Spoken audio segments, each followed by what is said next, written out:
648 kilogramos de cocaína en el municipio El Marqués, Querétaro. 7,000. Buenos días, Presidenta. Alberto Marroquín Espinosa, de JF Informa desde Cancún, frecuenciacat.com, y en Querétaro es ahora am.com. Presidenta. Para combatir la producción de drogas en los estados de Baja California, Estado de México, Guanajuato, Guerrero, Michoacán, Puebla, Querétaro, Sinaloa, Sonora y Tlaxcala, personal de la Secretaría de la Defensa Nacional, de la Secretaría de Marina, de Guardia Nacional, Fiscalía General de la República, con algunas fiscalías locales y en coordinación con el Centro Nacional de Inteligencia, han desarticulado y desmantelado 139 laboratorios clandestinos para la elaboración de metanfetaminas.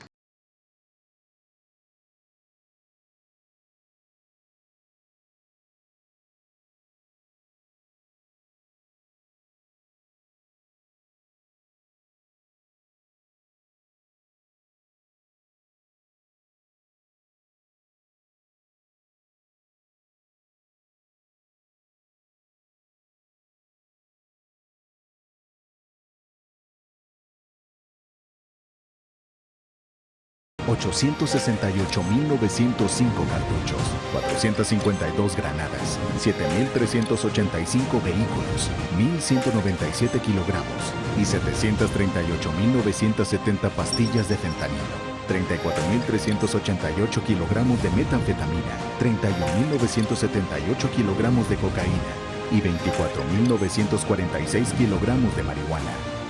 Dentro de estos resultados y mediante continuas operaciones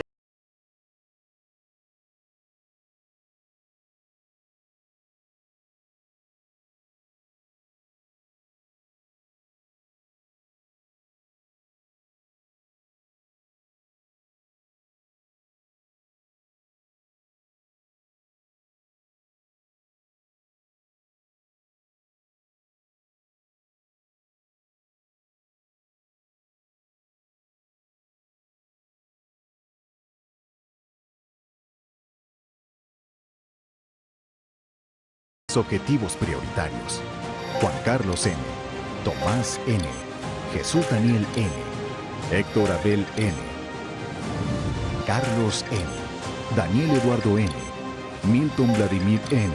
y Raúl Alonso N. Nuevo Laredo, Tamaulipas.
De México. Buenos días, Presidenta. Alberto Marroquín Espinosa, de JF Informa desde Cancún, frecuenciacat.com, y en Querétaro es ahora am.com. Presidenta, ahorita que hablaban también sobre el tema de seguridad, no sé si hablaban de Querétaro, también de un tema de los laboratorios, no sé si hay datos concretos de Querétaro, si hubo algunos laboratorios en Querétaro, y si se maneja todavía el dato de los policías por estado. Antes se manejaba siempre policías estatales municipales por estado, para ver si se cumplía con los estándares internacionales, si ya ha habido un avance o esa información ya no se maneja. ¿Quieres informar, Karen? Los laboratorios fueron desmantelados principalmente en Sinaloa, Sonora. Sí hubo algunos indicios, pero no laboratorios tan grandes como los que se desarticularon en Tlaxcala y en Puebla el día de ayer. Son los que se informaron la semana pasada, donde había condensadores pequeños, y con gusto les completamos la información. No son laboratorios tan grandes como los que se aseguraron en el norte del país o el día de ayer en Puebla y Tlaxcala. Muchas gracias. Bien. Sí existe esa información, la presentamos en el próximo gabinete. Ok, muchas gracias. Presidenta, la próxima semana seguramente va a ir a Querétaro el 5 de febrero, al 108 aniversario, y también va a llevar una reunión ahí con la CONAGUA, lo que nos informaba el gobernador de Querétaro, Mauricio Curi. No sé si, como es miércoles ese día, tenga contemplado realizar ahí la conferencia de prensa, la conferencia del pueblo ahí en Querétaro, que es miércoles 5 de febrero. Estamos revisando la hora a la cual vamos a hacer el evento el 5 de febrero en Querétaro, y les informamos si hacemos aquí la mañanera o allá. Okay. Y también ya ve que vienen las obras del tren México-Querétaro. Pues en Querétaro se maneja mucha información de dónde van a estar las estaciones de tren ahí, tanto desde San Juan del Río hasta Querétaro. No sé si en qué momento ustedes tendrían la información de dónde estarían las estaciones de tren, particularmente hablamos de Querétaro. Sea este jueves o el próximo, vamos a darle información sobre el avance de los trenes, el tren México Aeropuerto Internacional Felipe Ángeles, que ya va muy avanzado finalmente, de ahí a Pachuca, el México Pachuca, el México Querétaro, que inicia su construcción en abril y va a estar a cargo de ingenieros militares, las licitaciones que se van a hacer en este primer semestre de un tramo hacia Guadalajara y un tramo también de Coahuila a Nuevo Laredo. Entonces, esta semana o la próxima ya vamos a informar, y ahí podemos informar hasta ahora donde tenemos programada que van a estar las estaciones. ¿Por qué hasta abril inicia la construcción? Se está trabajando se está terminando el estudio de demanda, que es importante, se está trabajando en la manifestación de impacto ambiental, que tiene que ser aprobada por la Secretaría de Medio Ambiente y Recursos Naturales, y sobre la ingeniería básica.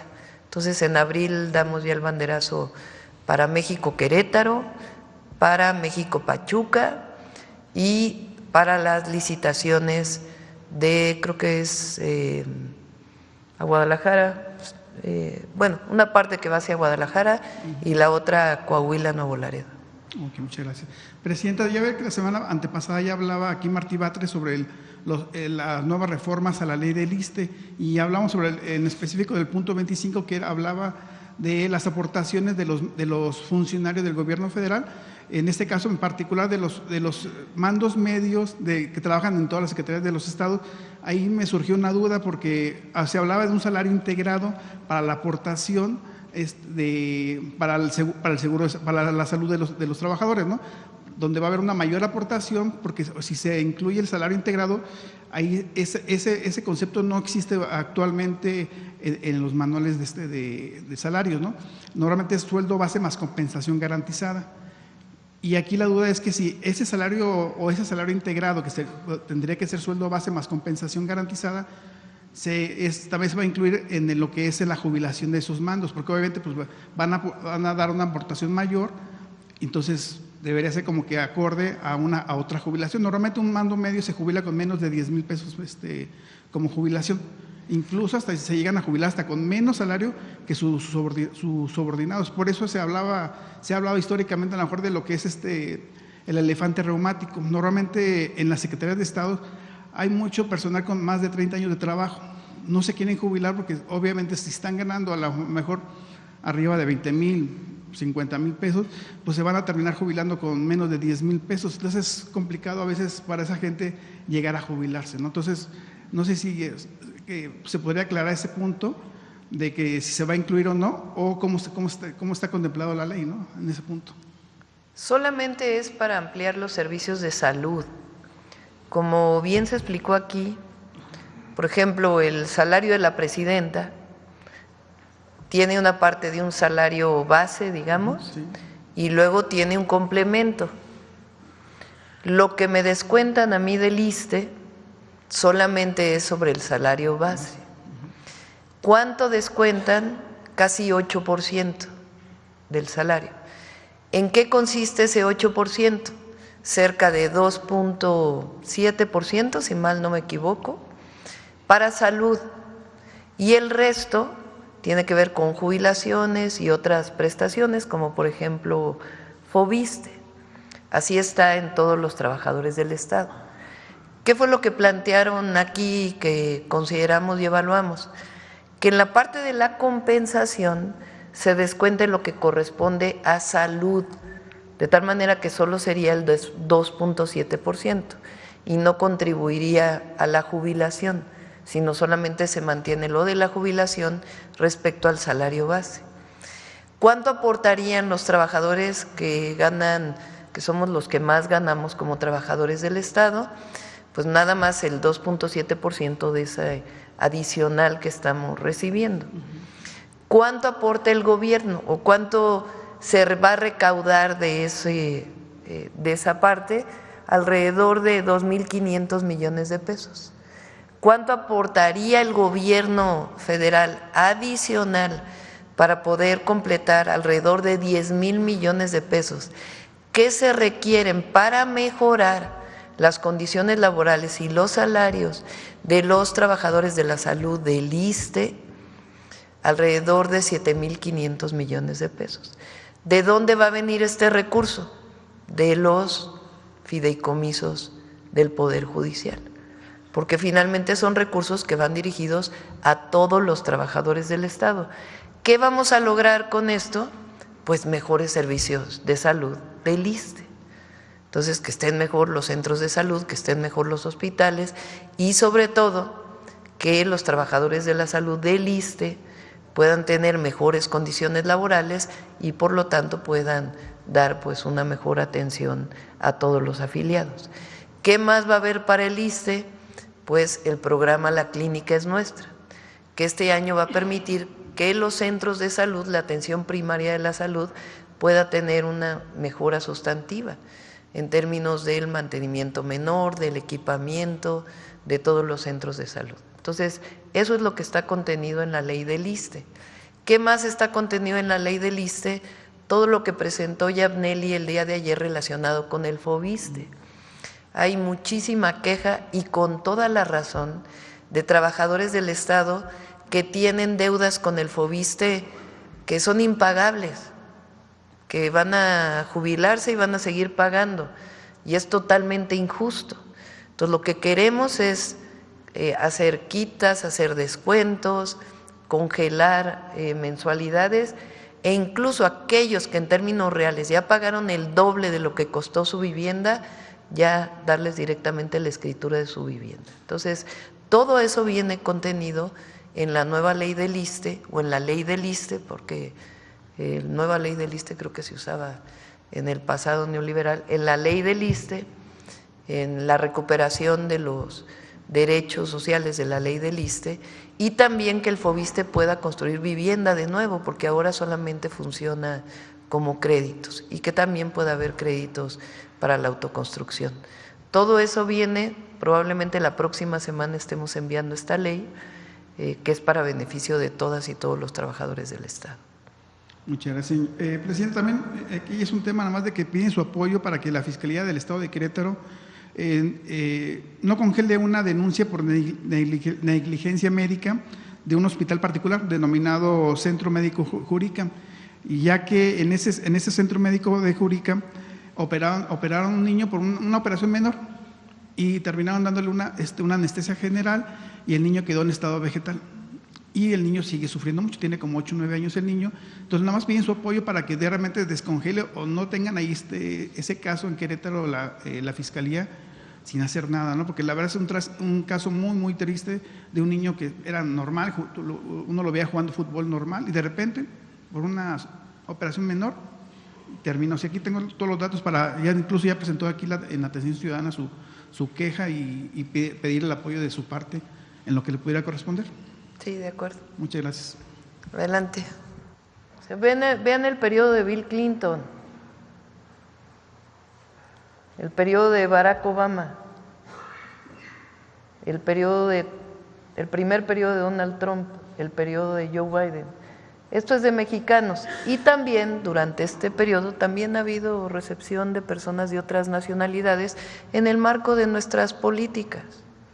Entonces, México, vean lo que hizo Zedillo en el 2000, dicho por el candidato del PRI del año 2000. Esto es historia, ¿eh? Aquí lo que dice es que Zedillo, para recibir el préstamo de la crisis de 1994, pactó con Estados Unidos la salida del PRI de la presidencia. Dicho por la Bastida, no lo estamos diciendo nosotros. Bueno, también lo dijo Madrazo. 7 del 2015, perdón, esa es la impresión que viene arriba. 5 de julio del 2015. Se negoció alternancia con Estados Unidos. Madrazo. La Bastida otra vez.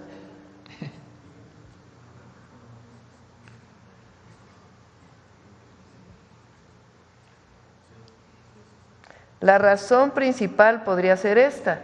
Cuando el gobierno de Estados Unidos le hizo a México el préstamo de $40,000 millones,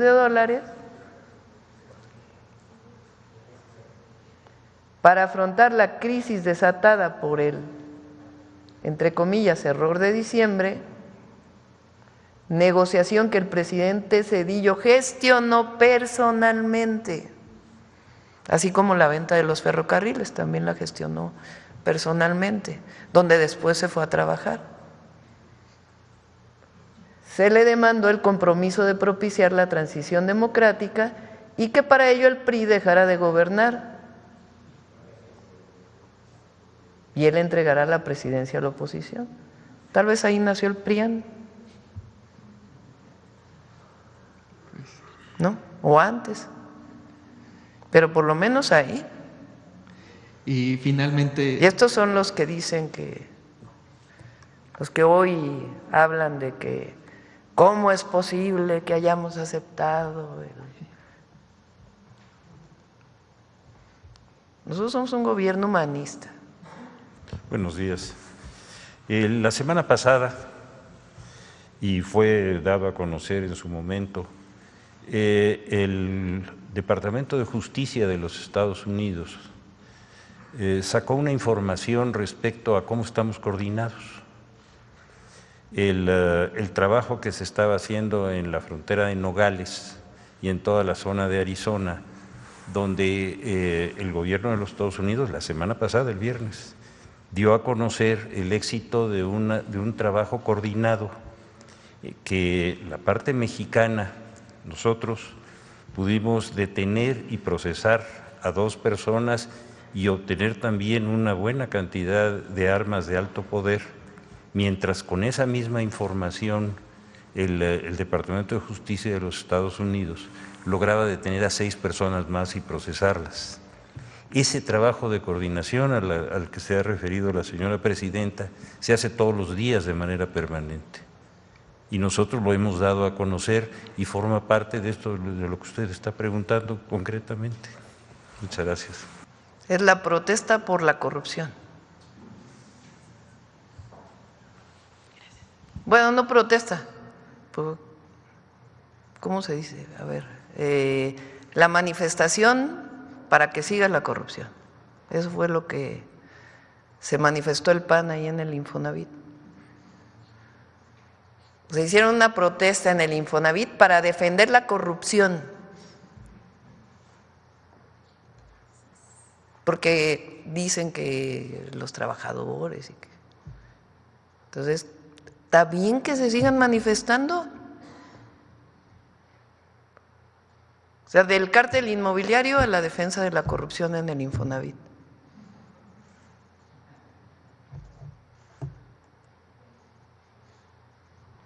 Sí, existen una relación bilateral muy fuerte con las Fuerzas Armadas de Estados Unidos, específicamente con el Comando Norte. ¿Qué asuntos se tratan en esas relaciones? Aspectos de adiestramiento, de educación, en ocasiones de intercambio de información. Básicamente es eso. Por ejemplo, este año está programado que un batallón de fuerzas especiales asista a adiestrarse a Luisiana, a Fort Johnson, y son intercambios que se hacen. Respecto a que vengan tropas, también se vienen a adiestrar, principalmente a Santa Gertrudis, Chihuahua, en el Centro Nacional de Adiestramiento. Cuando vienen armados y de conformidad a la ley, el Senado tiene que autorizar el ingreso. Por supuesto, la Secretaría de la Defensa Nacional hace un informe muy detallado que fundamente la presencia de esas tropas, el tiempo, el periodo, el motivo, etcétera. Existe muy buena coordinación con las Fuerzas Armadas de Estados Unidos y en ese tipo de actividades es lo que realizamos. A ver, acabamos de informarles a ustedes cómo estamos trabajando en colaboración las autoridades de justicia de los Estados Unidos y las de México. Eso se hizo público. En el caso específico de lo que ocurrió el 26 de julio del año pasado, que es el caso de Ismael Zambada, en eso actuamos nosotros de inmediato, establecimos todo un protocolo de investigación y ese protocolo de investigación tiene los resultados que está esperando el gobierno y en este caso la Fiscalía, la audiencia en la que Ismael Zambada va a llevar a cabo ante las autoridades judiciales federales de los Estados Unidos para ratificar o no lo que ya nos mandó en una carta que él dio como buena y que fue donde él explicó cuál fue el caso. No hay que perder de vista que Ismael Zambada tiene varias órdenes de aprehensión pendientes en México y es un proceso que nosotros no vamos a abandonar. Vamos a esperar a que se lleve a cabo esa audiencia. Déjeme decirle algo que creo que es importante. De acuerdo con la ley mexicana, cuando se detiene a una persona, hay un plazo de 48 horas para tener la audiencia, 48 horas. Nosotros estamos esperando una audiencia de las autoridades judiciales norteamericanas desde el 26 de julio del año pasado. Ese sí es retraso, ¿eh? Cuando ese retraso se acabe, se lleve a cabo esa audiencia y podamos ratificar lo que la persona que va a declarar y el otro declarante ya lo tengan en un procedimiento, en ese momento nosotros culminamos nuestra investigación. Hablar de eso antes no sería prudente y no es lo que le corresponde a la Fiscalía. No sé si quedó claro. Muchas gracias. Finalmente, Presidenta, dado que el almirante secretario, que fue el director del tren interoceánico, fue el primer titular del alto mando de las Fuerzas Armadas que la llamó comandanta en jefa de las Fuerzas Armadas el pasado mes de junio del año pasado, después del resultado de la elección, ¿qué significó para usted que el almirante secretario, todavía director del tren interoceánico, la llamara comandanta en fuerza, comandanta de las Fuerzas Armadas? Sí. Fue en un evento que fue en Matías Romero, si mal no me acuerdo, ¿verdad? En una visita conjunta que hicimos el presidente López Obrador y su servidora, él como presidente constitucional todavía y yo ya como presidenta electa, que es importante, porque quien define ya presidenta electa pues es el Tribunal Electoral. Entonces ahí se resolvió un tema que fue el de comandanta, que lo platicamos después entre el general secretario y el almirante secretario, ya cuando los había seleccionado para que me acompañaran en el gobierno, que además estoy muy contenta, la verdad, porque los dos son personas de primera, extraordinaria, patriotas, trabajadores, que nos ayudan muchísimo, no solo a la presidenta, sino al pueblo de México. La pregunta era si era comandante o comandanta, ¿verdad? Y entonces entre los dos decidieron que mejor comandanta. Y ahí fue donde se anunció en la primera salutación que hice a las Fuerzas Armadas, el 3 de octubre creo que fue, ahí fue donde formalmente me llamaron comandanta suprema de las Fuerzas Armadas. Así fue. Finalmente, dado que está la secretaria de Gobernación, usted no puede, pero la secretaria de Gobernación como interlocutora ante el Poder Legislativo, pídale a la secretaria de Gobernación que interceda con los coordinadores parlamentarios para ejecutar la diplomacia interparlamentaria, que se traigan a los senadores republicanos o demócratas y por esa vía apoyar a la titular del Ejecutivo Federal para encontrar un acuerdo migratorio como el de 1986 en el Acta de la Inmigración de Reagan, que se llevó a cabo, Presidenta, finalmente a través del desarrollo de la diplomacia interparlamentaria. Sí, es una opción, una buena opción, sí. Buenos días, Presidenta. Yulia Bonilla, del periódico La Razón. La primera pregunta para la Secretaria de Gobernación sobre lo que acaba de presentar los 10 centros de atención. Si nos pueden precisar cuál es la capacidad de los centros de atención, es decir, a cuántas personas se pueden recibir en estos centros, cuál es la proyección y también en materia financiera, cuál es lo destinado, si tienen un monto global que está abarcando a todo este plan, por favor. Con su permiso, Presidenta. Decirles que aproximadamente son 2.500 por cada centro, en otros son 2.650, contando los servidores públicos también. Entonces, pero pueden crecer o pueden hacerse más pequeños. Digamos, nosotros estamos preparados para cualquier escenario. Y decirles que todavía no tenemos el costo porque pues todavía no se ocupan, dependiendo de cuántos tomen alimentos, etcétera, pues vamos a ir costeando. Lo que sí ha señalado la presidenta, que es prioridad la recepción de los connacionales mexicanos y mexicanas que vienen de Estados Unidos. Y ahí estaremos pendientes de su arribo, pendientes de atenderlos como se merecen, con mucha calidez y humanismo. Muchas gracias, secretaria.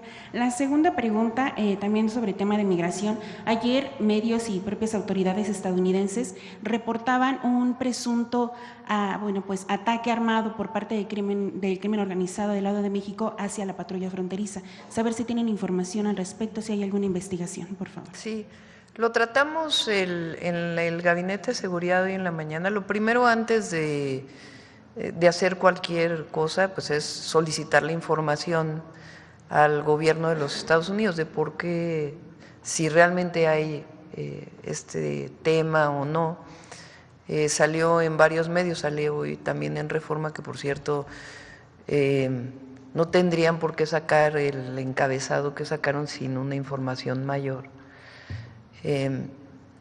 Todos tenemos que ser responsables en este momento, siempre, pero particularmente en este momento. Se recibió una nota en uno de los consulados que no tiene que ver precisamente con esta información que apareció en los medios, pero de todas maneras le pedí al fiscal, o se le solicitó al fiscal, pues que hiciera formalmente la investigación. No sé si quiera comentar, fiscal. Esta información salió en Fox News a finales de la semana pasada y se reiteró en este momento ya con este video, y se señalan ahí varias cosas que vale la pena dejar claras.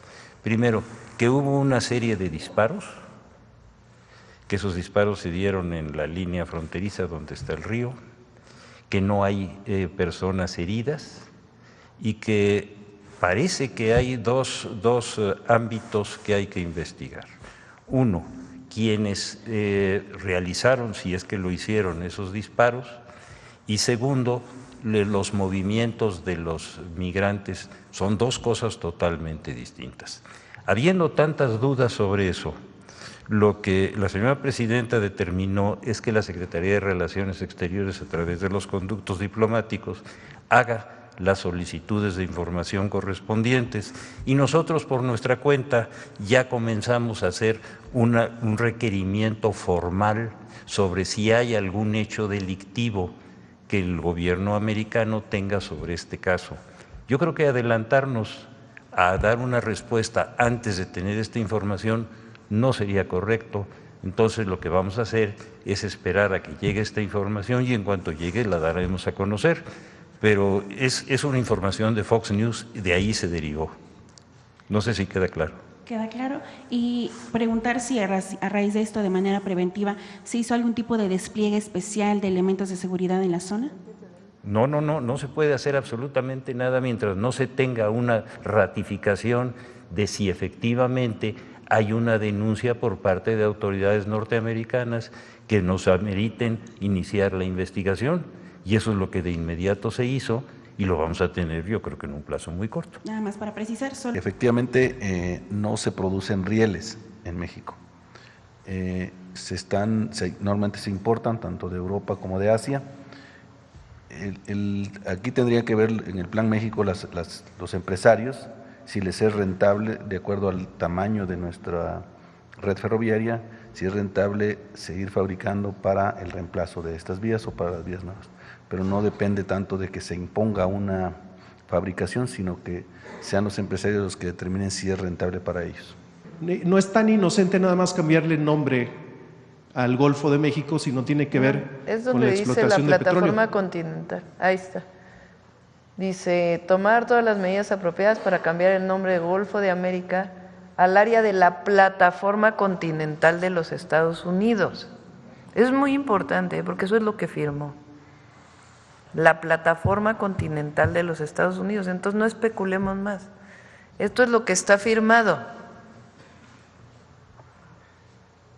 por el presidente Trump. Es como el tema de el Golfo de que se le llamaba de Cortés, el Mar de Cortés, que es territorio mexicano, ¿no? Todo el Mar de Cortés, lo que era Mar de Cortés. Y pues ¿por qué le vamos a dejar el nombre de Hernán Cortés? ¿No existe una preocupación entonces California. Acerca de eso? Es que es lo que digo yo, lo dije desde el primer día de la toma de protesta del presidente Trump. Nosotros tenemos una responsabilidad. Entonces, ¿en qué nos basamos? Pues siempre digo cabeza fría. Claro. En lo que se firmó. Esto fue lo que se firmó, que es su plataforma continental. Entonces, eso es lo que firmó. El Golfo de México pues sigue siendo Golfo de México. Y por último,